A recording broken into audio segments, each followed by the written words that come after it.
안녕하세요. 오늘부터 강의 유튜브로 전향하기로 했습니다.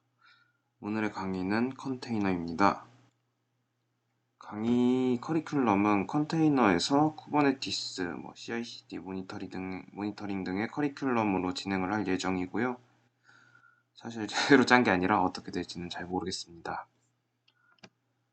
컨테이너란 개별 소프트웨어에서 실행에 필요한 환경을 독립적으로 운용할 수 있게 하는 OS 레벨의 격리 기술입니다. 서버에 격리된 환경의 어플리케이션, 스케줄러 등을 실행할 때 사용을 할 수 있습니다. 빠른 배포, 이미지 활용한 형상 관리가 가능하고 우리가 기존에 사용했던 VM웨어 버추얼박스 기반의 OS 위에 게스트 OS라는 독립적인 공간을 배포하는 기술과 달리 매우 가벼운 수준의 OS를 배포할 수 있습니다. 컨테이너에 대해 얘기하기 전에 가상화 기술에 대해 설명할 필요가 있습니다. 왜 컨테이너를 쓰냐에 대한 이야기인데, 일단 VM웨어나 버추얼박스의 가상화 기술은 하이퍼바이저라는 가상화 지원 플랫폼을 통해 OS를 설치한 후 용도에 맞게 사용합니다. 그래서 각각이 별도의 공간으로 존재합니다. 물론 컨테이너는 가상화의 하이퍼바이저가 아닌 컨테이너 엔진이라는 걸 사용하는데요. 이 컨테이너 엔진은 커널을 공유하며 리눅스 커널에서 사용하는 스토리지, 네임스페이스, 네트워킹 등의 기능을 사용할 수 있습니다. 그리고 컨테이너는 이미지 레이어라는 것을 사용하는데요. 컨테이너의 이미지가 변할 때마다 새롭게 다운받는다면 이미지의 용량이 크기에 비해서 비효율적인데, 이를 해결하기 위해 이미지 레이어라는 개념을 이용합니다. 내가 우분투 이미지를 설치하고 우분투 베이스에 아파치 컨테이너 이미지를 또 설치한다면 이미지 레이어에서 컨테이너 빌드 시 기존에 설치된 우분투 이미지 레이어를 제외하고 아파트 설치에 사용된 이미지를 추가로 빌드하게 합니다. 그런 겹치는 이미지 레이어를 재사용해서 빌드를 더 빨리 할 수 있고 자원도 효율적으로 사용할 수 있게 해줍니다.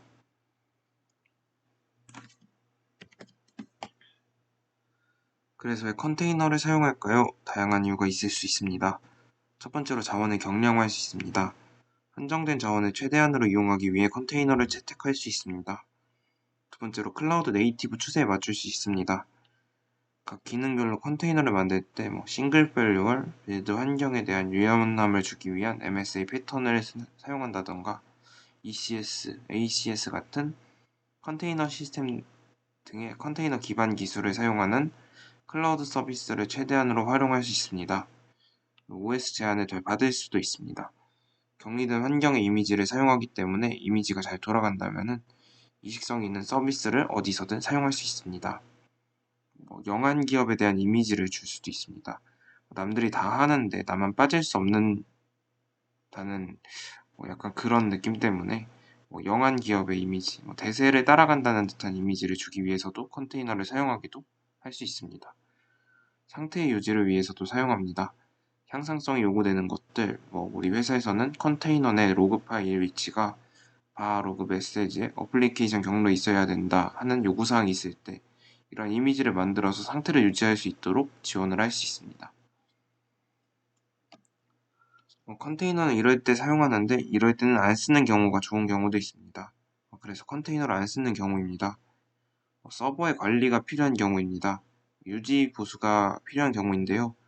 우리의 서버에다가 에이전트도 설치해야 되고 주기적으로 보안 패치도 하면서 형상 관리를 계속 해주고 어떨 때는 내부에 들어가서 특정 기능을 껐다 켜줘야 되고 유연하게 대처를 해줘야 된다라는 요구사항이 있을 때 이럴 때는 그냥 서버를 사용하는 것이 더 좋을 수 있습니다.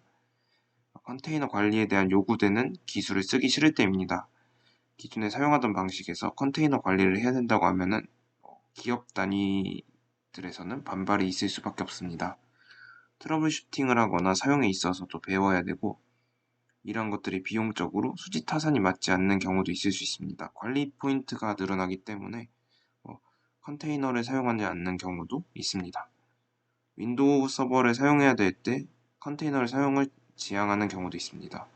윈도우 기반 컨테이너가 있긴 한데 윈도우 서버를 통해서 빌드를 해야 되며 라이선스나 윈도우 기반 컨테이너에 대한 제약이 있기 때문에 이러한 경우에 컨테이너를 안 쓰기도 합니다. 또 기존 VM 환경에서 컨테이너로 변경 시 이식성에 따라서도 컨테이너를 쓰지 않기도 합니다. 커스텀 OS, 하이퍼바이저 기반에서 컨테이너 엔진 기반으로 이전 시 변경의 어려움 등으로 컨테이너를 사용하지 않는 경우도 있을 것이고, 무조건 기능을 경량화해서 한다고 좋은 것만이 아니라는 것에 컨테이너를 안 쓰는 경우도 있습니다. 배달의 민족 컨퍼런스에서 나왔던 내용인데요. MSA에 관련된 내용이었습니다. MSA를 사용해서 기능별로 서비스를 나눈다면 기능적으로 더 좋은 환경을 가져갈 수는 있지만 그만큼 상호 간의 메시지 교환이 많아져서 비용을 더 많이 소비하는 경우가 생기게 되고, 그러한 것에 대한 비용적인 것과 기능적인 면에 대한 수지타산이 맞아야지 컨테이너를 쓰게 되는 경우가 있습니다. 네, 오늘 강의는 여기까지고요. 다음에는 도커 컨테이너를 이용한 실습으로 찾아뵙겠습니다. 감사합니다.